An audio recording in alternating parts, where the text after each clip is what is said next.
नमो भगवते वासुदेवाय। हरे कृष्ण। आप सभी भक्तों का दिन शुभ और मंगलमय हो। आज दिनांक 8 मई 2026 और दिन है शुक्रवार। आज ज्येष्ठ मास की कृष्ण पक्ष की षष्ठी तिथि प्रातः लगभग 10:45 तक रहेगी। उसके बाद सप्तमी तिथि प्रारंभ हो जाएगी। यह दिन साधना, संयम और ईश्वर स्मरण के लिए अत्यंत शुभ माना गया है। आज ब्रह्म मुहूर्त सुबह 4:10 से 4:53 तक रहेगा और सूर्योदय सुबह 5:35 से 5:50 के बीच में होगा। आज शुक्रवार का यह पावन दिन माता लक्ष्मी जी को समर्पित होता है। इस दिन श्रद्धा भाव से की गई पूजा, व्रत और दान से घर में सुख समृद्धि, धन धान्य और वैभव की वृद्धि होती है। माता लक्ष्मी की कृपा से जीवन में सकारात्मक ऊर्जा और शांति का वास होता है। इस शुभ अवसर पर जो भी भक्त सच्चे मन से भगवान का स्मरण करते हैं, महात्म्य कथा का श्रवण करते हैं, उसके जीवन के कष्ट धीरे धीरे समाप्त होने लगते हैं और सौभाग्य के द्वार खुलते हैं। कथा को प्रारंभ करने से पहले आइए हम माता लक्ष्मी और भगवान श्री हरि का ध्यान करें। हे माता लक्ष्मी, आप हमारे जीवन में सुख, समृद्धि और शांति का वास करें। हमारे घर आंगन को धन धान्य से परिपूर्ण करें और हमें सदैव संतोष प्रदान करें। हे श्री हरि विष्णु, हमें धर्म के मार्ग पर चलने की प्रेरणा दें। हमारे मन को निर्मल और बुद्धि को प्रकाशमय बनाएं। हे प्रभु, हमें सदैव सत्य, सेवा और भक्ति के मार्ग पर आगे बढ़ने की शक्ति दें। तो आइए भक्तों, श्रद्धा और विश्वास के साथ प्रारंभ करते हैं ज्येष्ठ मास के पावन अध्याय 7 की यह दिव्य महात्म्य कथा। महात्म्य कथा की शुरुआत प्रथम पूजनीय विघ्नहर्ता भगवान श्री गणेश जी की कथा से करते हैं। जय श्री गणेश। एक समय की बात है, एक शांत और सुंदर तालाब के किनारे एक मेंढक और मेंढकी रहा करते थे। तालाब के चारों ओर हरियाली थी, पक्षियों की मधुर आवाज गूंजती थी और सुबह का वातावरण अत्यंत पवित्र होता था। मेंढकी का एक स्वभाव था कि वह बहुत ही भक्तिमय थी। वह प्रतिदिन ब्रह्म मुहूर्त में उठती, स्नान करके तालाब की पाल पर बैठ जाती और पूरे श्रद्धा भाव से भगवान गणेश जी का ध्यान करती। सवा पहर दिन चढ़ने तक वह बिना कुछ खाए पिए पूरी लगन से पूजा अर्चना में लीन रहती। लेकिन मेंढक को यह सब बिल्कुल भी अच्छा नहीं लगता था। वह हमेशा मेंढकी का मजाक उड़ाया करता और उससे कहता कि ये कैसी पूजा है और कौन है ये गणेश जी, मैंने तो कभी उन्हें नहीं देखा और तुम तो यूं ही भूखी प्यासी बैठी रहती हो। मुझे देखो, मैं कितना स्वस्थ और शक्तिशाली हूँ बिना किसी पूजा पाठ के। मेंढकी मुस्कुराकर चुप रह जाती, क्योंकि उसे तो अपने भगवान पर अटूट विश्वास जो था। वह जानती थी कि सच्ची भक्ति कभी भी व्यर्थ नहीं जाती। एक दिन मेंढक के यह नास्तिकता और अहंकार देखकर भगवान श्री गणेश जी ने उसे सबक सिखाने का विचार किया और उसी दिन संयोग से एक राजा की दासी तालाब पर पानी भरने आई और जैसे ही उसने घड़ा भरा, मेंढक और मेंढकी दोनों पानी के साथ उसमें चले गए। दासी घड़ा लेकर घर गई और उसे चूल्हे पर चढ़ाकर नीचे आग जला दी। धीरे धीरे पानी गर्म होने लगा।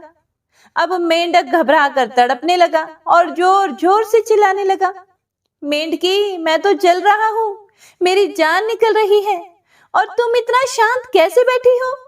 मेंढकी ने फिर शांत स्वर में कहा, मुझे तो कुछ भी महसूस नहीं हो रहा। मुझे तो ठंडी ठंडी हवा का अनुभव हो रहा है। मैं तो अपने गणेश जी का स्मरण कर रही हूँ और वही हैं जो मेरी रक्षा कर रहे हैं। बस इतना सुनकर मेंढक का घमंड टूट गया। वह विनती करने लगा कि मुझे क्षमा कर दो। आज मैं समझ गया कि सच्ची भक्ति क्या होती है। तुम अपने गणेश जी से प्रार्थना करो कि हमें इस संकट से बचा लो। मैं वचन देता हूँ कि आज के बाद मैं भी तुम्हारे साथ पूजा किया करूंगा और बिना पूजा किए कभी भोजन नहीं करूंगा। मेंढकी ने करुणा से भरकर आंखें बंद की और सच्चे मन से भगवान श्री गणेश जी का स्मरण किया और तभी अचानक वहां से दो सांड आपस में लड़ते हुए आए और जोर से उस घड़े से टकरा गए और घड़ा उसी समय फूट गया और दोनों मेंढक मेंढकी बाहर निकलकर सुरक्षित तालाब में पहुंच गए। अब मेंढक को भगवान की महिमा का अनुभव हो चुका था। उसका हृदय पूरी तरह से बदल गया था। अब वह भी प्रतिदिन मेंढकी के साथ तालाब की पाल पर बैठकर पूरी श्रद्धा से भगवान गणेश जी की पूजा करने लगा। अब वह समझ चुका था कि बल और अभिमान से नहीं, बल्कि भक्ति और विश्वास से ही जीवन सुरक्षित और सफल होता है। हे विघ्नहर्ता गणेश जी महाराज, जैसे आपने उस मेंढक और मेंढकी की रक्षा की, वैसे ही हमारे जीवन से भी सभी संकटों को दूर करें। हमें सच्ची श्रद्धा, भक्ति और सद्बुद्धि प्रदान करें। तो प्रेम से बोलिए गणपति बप्पा मोरया। हे प्रिय भक्तों, तो आइए अब सुनते हैं आज की महात्म्य कथा में आगे का वृतांत। सुमंतु मुनि बोले, हे राजन, ब्रह्मा जी से इस प्रकार उपदेश प्राप्त करके याज्ञवल्क्य मुनि ने सूर्य भगवान की आराधना की और जिसके प्रभाव से उन्हें सालोक्य मुक्ति प्राप्त हुई। इसीलिए भगवान सूर्य की उपासना करके आप भी उस देवतुल्य मोक्ष को प्राप्त कर सकेंगे। तब राजा शतानीक ने पूछा, हे मुने, जम्बू द्वीप में भगवान सूर्य देव का आदि स्थान कहाँ पर है, जहाँ विधि पूर्वक आराधना करने से शीघ्र ही मनोवांछित फल की प्राप्ति हो सके। फिर सुमंतु मुनि ने कहा, राजन, इस जम्बू द्वीप में भगवान सूर्य नारायण के मुख्य 3 स्थान हैं। प्रथम तो इंद्रवन है, दूसरा मुंडीर और तीसरा है तीनों लोकों में प्रसिद्ध कालप्रिय अर्थात कालपी नामक स्थान है। इस द्वीप में इन तीनों के अतिरिक्त एक अन्य स्थान भी ब्रह्मा जी ने बतलाया है, जो चंद्रभागा नदी के तट पर अवस्थित है, जिसको सांबपुर भी कहा जाता है।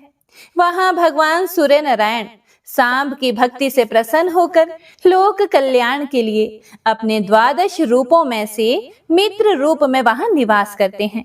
जो भक्ति पूर्वक उनका पूजन करता है, उसको वे स्वीकार करते हैं। फिर राजा शतानीक ने फिर से पूछा, महामुने, सांब कौन है, किसका पुत्र है और भगवान सूर्य ने उसके ऊपर अपनी कृपा क्यों की? यह भी आप मुझे विस्तार से बताइए। सुमंतु मुनि ने फिर से कहा, राजन, संसार में 12 आदित्य प्रसिद्ध हैं। उनमें से विष्णु नाम के जो आदित्य हैं, वे इस जगत में वासुदेव श्री कृष्ण रूप में अवतीर्ण हुए। उनकी जाम्बवती नाम की पत्नी से महाबलशाली सांब नामक पुत्र हुआ। वह शापवश कुष्ठ रोग से ग्रस्त हो गया और उससे मुक्त होने के लिए उसने भगवान सूर्य नारायण की आराधना की और उसी ने अपने नाम से सांबपुर नामक एक नगर बसाया और यहीं पर भगवान सूर्य नारायण की प्रथम प्रतिमा प्रतिष्ठापित की। फिर राजा शतानीक ने पूछा, महाराज, सांब के द्वारा ऐसा कौन सा अपराध हुआ था जिससे उसे इतना कठोर शाप मिला? थोड़े से अपराध पर तो शाप नहीं मिलता। सुमंतु मुनि ने कहा, हे राजन, इस वृतांत का वर्णन हम संक्षेप में कर रहे हैं, आप सावधान होकर सुनो। एक समय रुद्र के अवतार भूत दुर्वासा मुनि तीनों लोकों में घूमते हुए द्वारिकापुर में आए, लेकिन पीले पीले नेत्रों से युक्त कृष्ण शरीर अत्यंत विकृत रूप वाले दुर्वासा को देखकर सांब अपने सुंदर स्वरूप के अहंकार में आकर उनके देखने, चलने आदि चेष्टाओं की नकल करने लगे और उनके मुख के समान अपना ही विकृत मुख बनाकर उन्हीं की भांति चलने लगे। यह देखकर और सांब को रूप तथा यौवन का अत्यंत अभिमान है, यह समझकर दुर्वासा मुनि को बड़ा क्रोध आया और वे क्रोध से कांपते हुए कह बैठे कि हे सांब, मुझे कुरूप और अपने को अति रूप संपन्न मानकर तूने मेरा परिहास किया है। जा, तू शीघ्र ही कुष्ठ रोग से ग्रस्त हो जाएगा।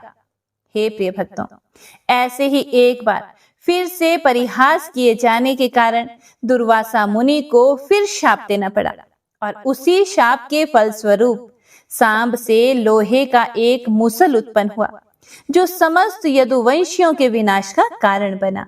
इसीलिए देवता, गुरु और ब्राह्मण आदि की अवज्ञा बुद्धिमान पुरुष को कभी भी नहीं करनी चाहिए।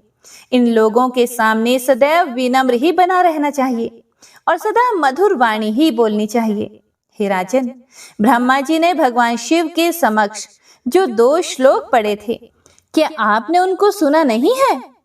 जो धर्मात्मा है तथा जिसने सम्मान एवं क्रोध पर विजय प्राप्त कर ली है, विद्या से युक्त और विनम्र है, दूसरे को संताप नहीं देता, अपनी स्त्री से संतुष्ट है तथा पराई स्त्री का परित्याग करने वाला है, ऐसे मनुष्य के लिए संसार में किंचित मात्र भी भय नहीं है।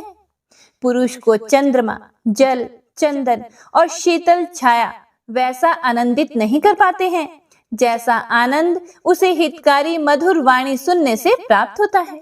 हे राजन, इस प्रकार दुर्वासा मुनि के शाप से सांब को कुष्ठ रोग हुआ था। उसके बाद उसने भगवान सूर्य नारायण की आराधना करके फिर से अपने सुंदर रूप तथा आरोग्य को प्राप्त किया और अपने नाम का सांबपुर नामक एक नगर बसाकर उसमें भगवान सूर्य को प्रतिष्ठापित किया।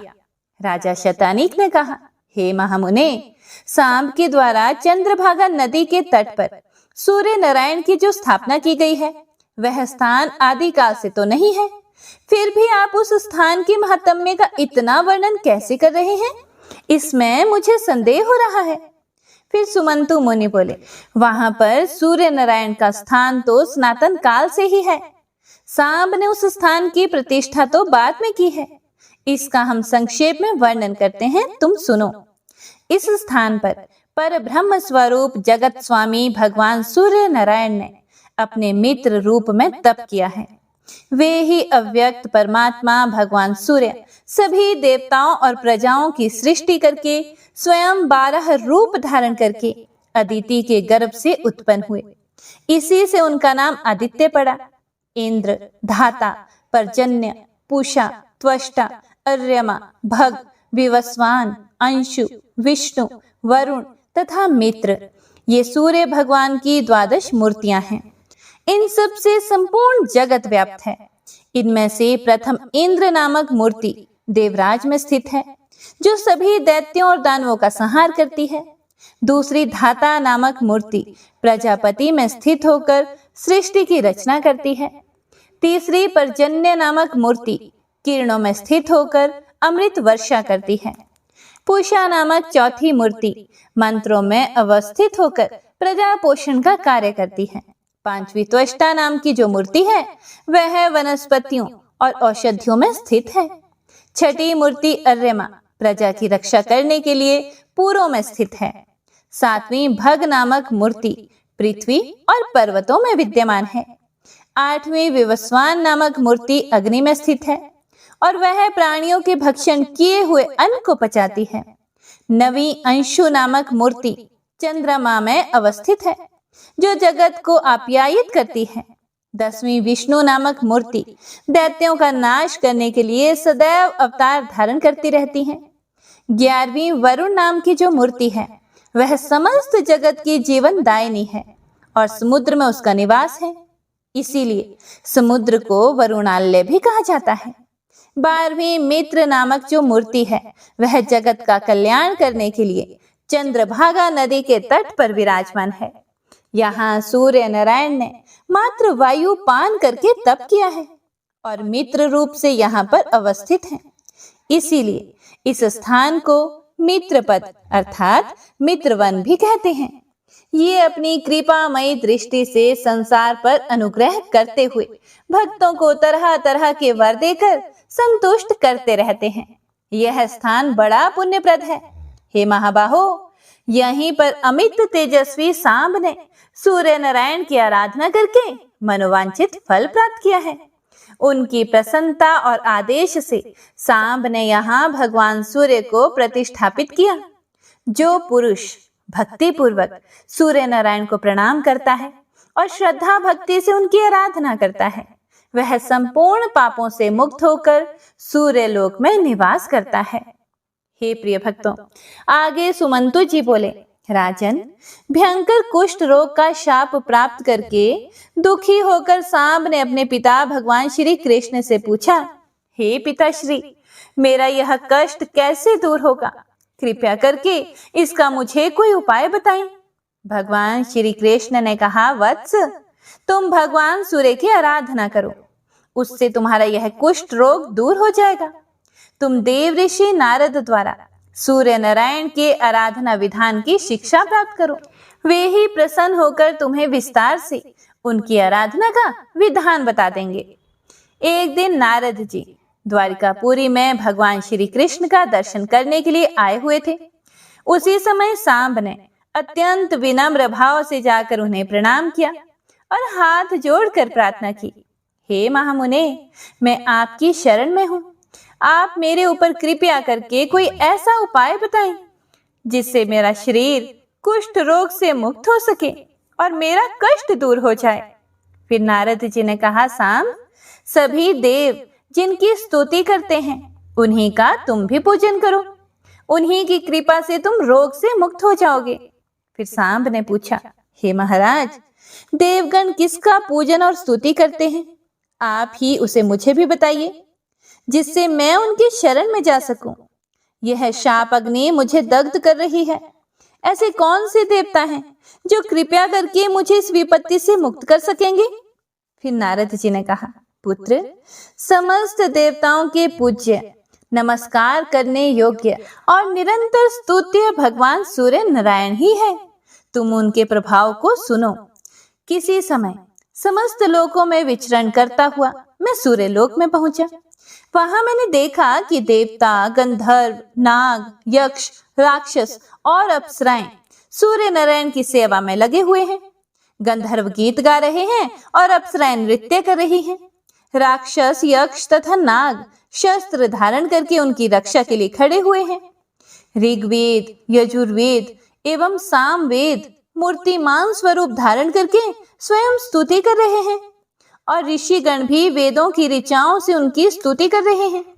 मूर्ति रूप में प्रातः, मध्याह्न और सायंकाल की तीनों सुंदर रूप वाली संध्याएं हाथ में वज्र तथा बाण धारण किए हुए सूर्य नारायण के चारों ओर स्थित है। प्रातः संध्या रक्त वर्ण की है, मध्याह्न संध्या चंद्रमा के समान श्वेत वर्ण की और साय संध्या मंगल के समान वर्ण वाली है। आदित्य, वसु, रुद्र, मरुत तथा अश्विनी कुमार आदि सभी देवगण तीनों संध्याओं में उन भगवान सूर्य का पूजन करते हैं। इंद्र सदैव वहां खड़े होकर भगवान सूर्य की जय जयकार करते रहते हैं। गरुड़ का ज्येष्ठ भ्राता अरुण उनका सारथी है। वह काल के अवयवों से निर्मित उनके रथ का संचालक है। हरे वर्ण के छंद रूप 7 अश्व उनके रथ में जुटे हुए हैं। राज्ञी तथा निक्षुभा नाम की 2 पत्नियां उनकी दोनों ओर बैठी हुई हैं। सभी देवता हाथ जोड़कर चारों ओर खड़े हुए हैं। पिंगल, लेखक, दंड नायक आदि गण तथा कलमाश नामक 2 पक्षी द्वारपाल के रूप में उनकी सेवा में लगे हुए हैं। दिंडी उनके सामने तथा ब्रह्मा आदि सभी देवता उनकी स्तुति कर रहे हैं। भगवान सूर्य नारायण का ऐसा प्रभाव देखकर मैंने सोचा कि यही देव हैं जो समस्त देवताओं के पूज्य हैं। हे सांब, तुम उन्हीं की शरण में जाओ। फिर सांब ने पूछा, हे महाराज, मैं भली भांति यह जानना चाहता हूँ कि सूर्य नारायण सर्वगत कैसे हैं? उनकी कितनी रश्मियां हैं, कितनी मूर्तियां हैं? राज्ञी तथा निक्षुभा नाम की ये दोनों भार्याएं कौन हैं? पिंगल, लेखक और दंड नायक वहां कार्य क्या करते हैं? कलमाश पक्षी कौन है? उनके आगे स्थित रहने वाला दिंडी कौन है? और वे कौन कौन से देवता हैं जो उनके चतुर्दिक खड़े रहते हैं? आप इन सब का तत्वतः अच्छी तरह से वर्णन करें, जिससे कि मैं भी सूर्य नारायण के प्रभाव को जानकर उनकी शरण में जा सकूं। फिर नारद जी ने कहा, सांब सुनो, मैं सूर्य नारायण के महात्म्य का वर्णन कर रहा हूं, तुम प्रेम पूर्वक सुनो। विवस्वान देव अव्यक्त कारण, नित्य, सत एवं असत स्वरूप हैं। जो तत्व चिंतक पुरुष हैं वे उनको प्रधान और प्रकृति कहा करते हैं। वे गंध, वर्ण तथा रस से हीन एवं शब्द और स्पर्श से रहित हैं। वे जगत की योनि हैं तथा सनातन परब्रह्म हैं। वे सभी प्राणियों के नियंता हैं। वे अनादि, अनंत, अज, सूक्ष्म, त्रिगुण, निराकार तथा अविज्ञेय हैं। उन्हें परम पुरुष कहा जाता है। उन्हीं महात्मा भगवान सूर्य से यह सब जगत परिव्याप्त है। उन परमेश्वर की प्रतिमा ज्ञान एवं वैराग्य लक्षणों वाली है। उनकी बुद्धि धर्म एवं ऐश्वर्य को प्रदान करने वाली ब्राह्मी बुद्धि कही जाती है। उन अव्यक्त की जो भी इच्छा होती है वही सब उत्पन्न होता है। वे ही सृष्टि के समय चतुर्मुख ब्रह्मा बन जाते हैं और प्रलय के समय काल रूप हो जाते हैं। पालन के समय वे ही पुरुष विष्णु रूप ग्रहण कर लेते हैं। स्वयंभू पुरुष की ये तीनों अवस्थाएं उनके 3 गुणों के अनुसार हैं। वे आदिदेव होने के कारण आदित्य तथा अजात होने के कारण अज कहे गए हैं। देवताओं में महान होने से वे महादेव कहे गए हैं और समस्त लोगों के ईश होने तथा अधीश होने के कारण वे ईश्वर कहे गए हैं। बृहत होने से ब्रह्मा तथा भत्व होने से भव कहे जाते हैं। वे समस्त प्रजाओं की रक्षा और पालन करते हैं, इसीलिए वे प्रजापति कहे गए हैं। पूर्व में शयन करने से पुरुष और उत्पाद्य न होने और अपूर्व होने से स्वयंभू नाम से प्रसिद्ध हैं। हिरण्यांड में रहने के कारण ये हिरण्यगर्भ कहे जाते हैं। ये दिशाओं के स्वामी, ग्रहों के ईश, देवताओं के भी देवता होने से देवदेव तथा दिवाकर भी कहे जाते हैं। तत्वद्रष्टा ऋषियों ने आपको नार कहा है। यह अप इनका आश्रय है, इसीलिए आप नारायण कहे गए हैं। और यह शीघ्रता वाचक शब्द है। आप ही समुद्र रूप धारण करने पर फिर उसमें शीघ्रता नहीं रहती, इसी के कारण उसे नार कहते हैं। प्रलय काल में सभी स्थावर जंगम नष्ट हो जाते हैं।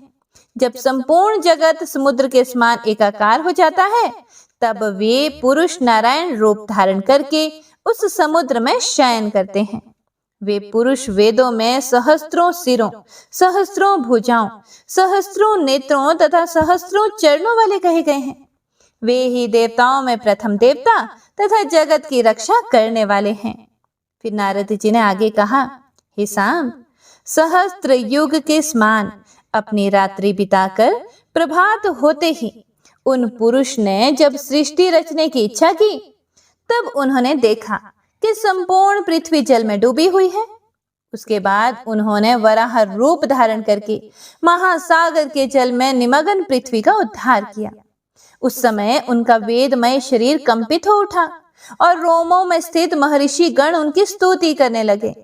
पुनः ब्रह्मा का रूप धारण करके वे सृष्टि की रचना करने लगे। उन्होंने सर्वप्रथम अपने ही समान अपने मन से मेरे सहित श्रेष्ठ 10 मानस पुत्रों को उत्पन्न किया, जिनके नाम हैं भृगु, अंगीरा, अत्रि, पुलस्त्य, पुलह, क्रतु, मरीचि, दक्ष और वशिष्ठ। इन प्रजापतियों की सृष्टि करने के बाद प्रजाओं की हित कामना से वे ही सूर्य नारायण देवी अदिति के पुत्र रूप में स्वयं प्रादुर्भूत हुए। मरीचि के पुत्र कश्यप हुए। दक्ष की कन्या अदिति का विवाह महर्षि कश्यप के साथ हुआ। उसने भूर्भुवः स्वः से संयुक्त एक अंड उत्पन्न किया, जिससे द्वादशात्मा भगवान सूर्य प्रकट हुए। इस सूर्य मंडल का व्यास 9000 योजन है। 27000 योजन उसकी परिधि है। जिस प्रकार कदम्ब का पुष्प चारों ओर केसरों से व्याप्त रहता है, उसी प्रकार सूर्य मंडल अपनी किरणों से परिव्याप्त रहता है। वह सहस्त्रों सिर वाला पुरुष, जिसको परमात्मा कहते हैं, इस तेजोमय मंडल के मध्य में स्थित है। वह अपनी सहस्त्र किरणों द्वारा नदी, समुद्र, हृद, कूप आदि से जल को ग्रहण कर लेता है। सूर्य की प्रभा अर्थात उसका तेज रात्रि के समय अग्नि में प्रवेश कर जाती है, इसीलिए रात्रि में अग्नि दूर से ही दिखाई देने लगती है। सूर्य उदय के समय वही प्रभा फिर से सूर्य में प्रविष्ट हो जाती है। प्रकाशत्व और उष्णत्व ये दोनों गुण सूर्य में तथा अग्नि में भी हैं। इस प्रकार सूर्य और अग्नि एक दूसरे को आप्यायित किया करते हैं। हे सांब, हेति, किरण, गौ, रश्मि, गभस्ति, अभिषु, घन, उस्त्र, वसु, मरीचि, नाड़ी, दिधीति, साध्य, मयुख, भानु, अंशु, सप्तार्ची, सुपर्ण, कर तथा पाद, ये 20 भगवान सूर्य की किरणों के नाम कहे गए हैं, जो संख्या में 1000 है। इनमें से 400 किरणें वृष्टि करती हैं, जिनका नाम चंदन है। इन किरणों का स्वरूप अमृतमय है। 300 किरणें हिम को वहन करती हैं, उनका नाम है चंद्र और वर्णपीत। शेष 300 शुक्ल नाम वाली किरणें धूप की सृष्टि करती हैं। ये सभी किरणें औषधियों, स्वधा तथा अमृत के रूप में मनुष्यों, पितरों तथा देवताओं को सदा संतृप्त करती रहती हैं। ये द्वादशात्मा काल स्वरूप सूर्य देव तीनों लोकों में अपने तेज से तपते रहते हैं। यही ब्रह्मा, विष्णु तथा शिव हैं। ऋग, यजुः एवं साम, ये तीनों वेद भी ये ही हैं। प्रातः काल में ऋग्वेद, मध्याह्न काल में यजुर्वेद तथा संध्या काल में सामवेद इनकी स्तुति करते हैं। ब्रह्मा, विष्णु तथा शिव के द्वारा इनका पूजन नित्य होता रहता है। जिस प्रकार वायु सभी जगह है, उसी प्रकार सूर्य की किरणें भी सर्वव्याप्त हैं। 300 किरणों के द्वारा भूलोक प्रकाशित होता रहता है। इसके बाद जो शेष किरणें हैं, वे 300 की संख्या में शेष अन्य दोनों लोकों अर्थात भूवरलोक और स्वरलोक को प्रकाशित करती रहती हैं। 100 किरणों से पाताल प्रकाशित होता है और ये नक्षत्र, ग्रह तथा चंद्रमा आदि ग्रहों के अधिष्ठान हैं। चंद्रमा, ग्रह, नक्षत्र तथा तारा गणों में सूर्य नारायण का ही प्रकाश है। इनकी 1,000,000 किरणों में ग्रह संज्ञक 7 किरणें मुख्य हैं, जिसमें सुषुम्ना, ऋषिकेश, विश्वकर्मा, सूर्य, रश्मि, विष्णु और सर्वबंधु कहा जाता है। संपूर्ण जगत के मूल भगवान आदित्य ही हैं। इंद्र आदि देवता इन्हीं से उत्पन्न हुए हैं। देवताओं तथा जगत का संपूर्ण तेज इन्हीं का है। अग्नि में दी गई आहुति सूर्य नारायण को ही प्राप्त होती है। इसीलिए आदित्य से ही वृष्टि उत्पन्न होती है। वृष्टि से अन्न उत्पन्न होता है तथा अन्न से प्रजा का पालन होता है।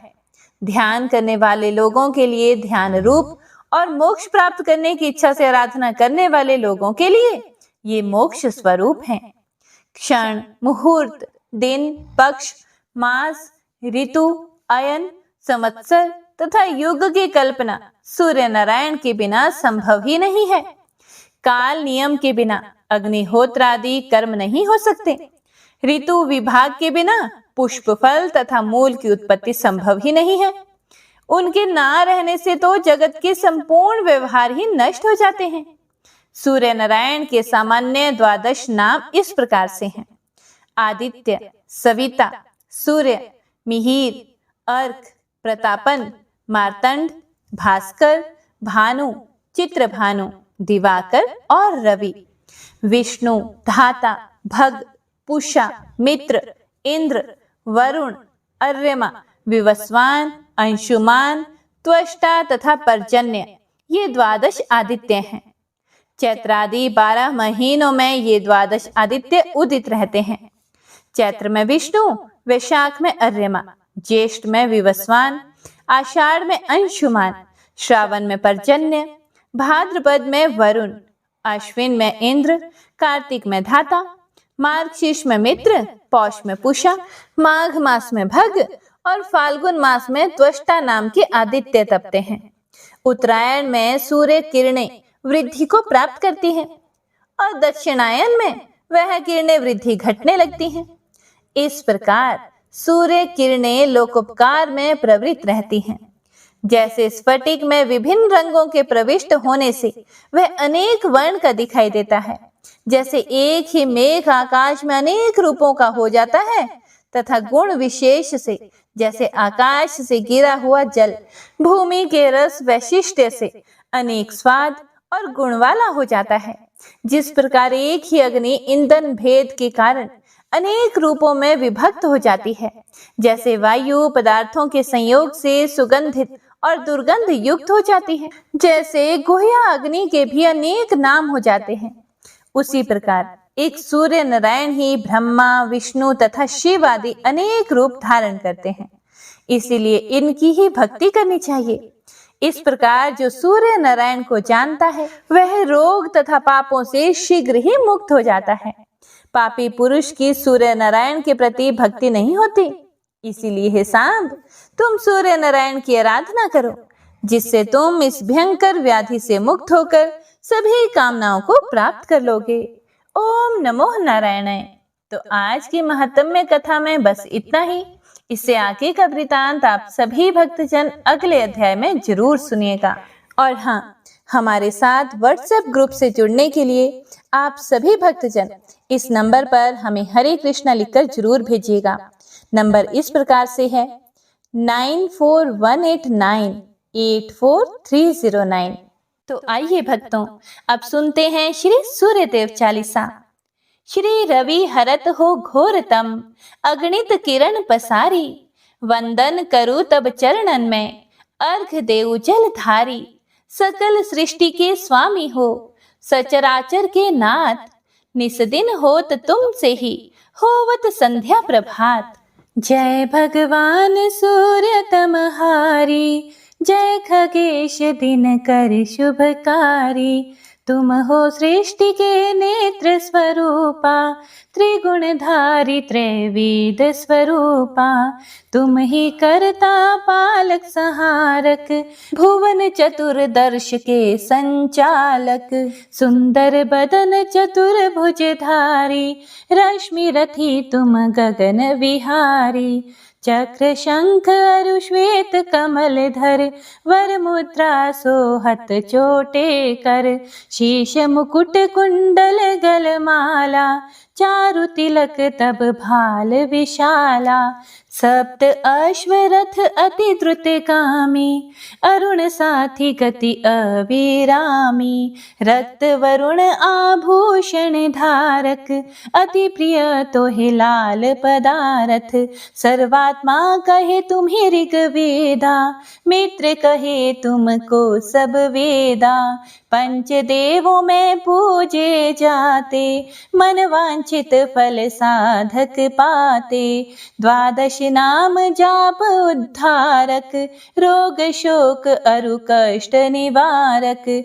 माँ कुंती तब ध्यान लगायो, दानवीर सुत कर्ण सो पायो। राजा युधिष्ठिर तब जस गायो, अक्षय पात्र वो वन में पायो। शस्त्र त्याग अर्जुन अकुरायो, बन आदित्य हृदय से पायो। विंध्याचल तब मार्ग में आयो, हाहाकार तिमिर से छायो। मुनि अगस्त्य गिरि गर्भ मिटायो, निज टक बल से विंध्य नवायो। मुनि अगस्त्य तब महिमा गाई, सुमिर भय विजय रघुराई। तोहे विरोक मधुर फल जाना, मुख मैलिन ही तोहे हनुमाना।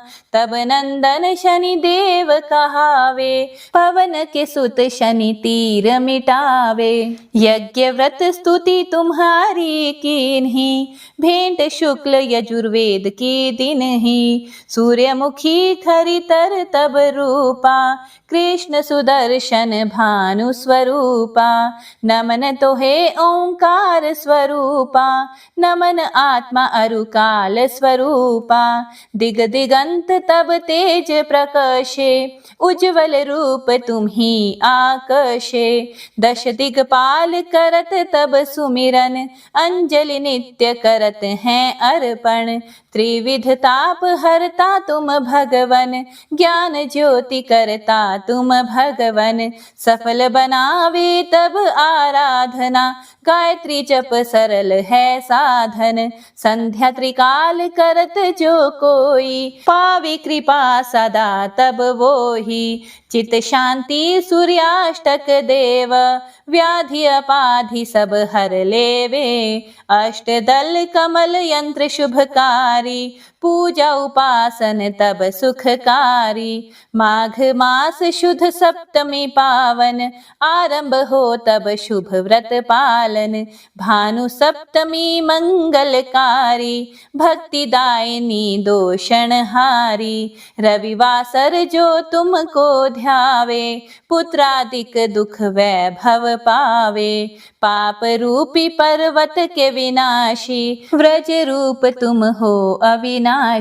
राहु आन तब ग्रास बनावे, ग्रहण सूर्यता को लग जावे। धर्म दान तप करते हैं साधक, मिटत राहु तब पीड़ा बाधक। सूर्य देव तब कृपा कीजे, दीर्घ आयु बल बुद्धि दीजे। सूर्य उपासना कर नित ध्यावे, कुष्ठ रोग से मुक्ति पावे। दक्षिण दिशा तोरी गति जावे, दक्षिणायन वो ही कहलावे। उत्तर मार्गी तोरो रथ होवे, उत्तरायण तब वो कहलावे। मन अरु वचन कर्म हो पावन, संयम करता भलित आराधना।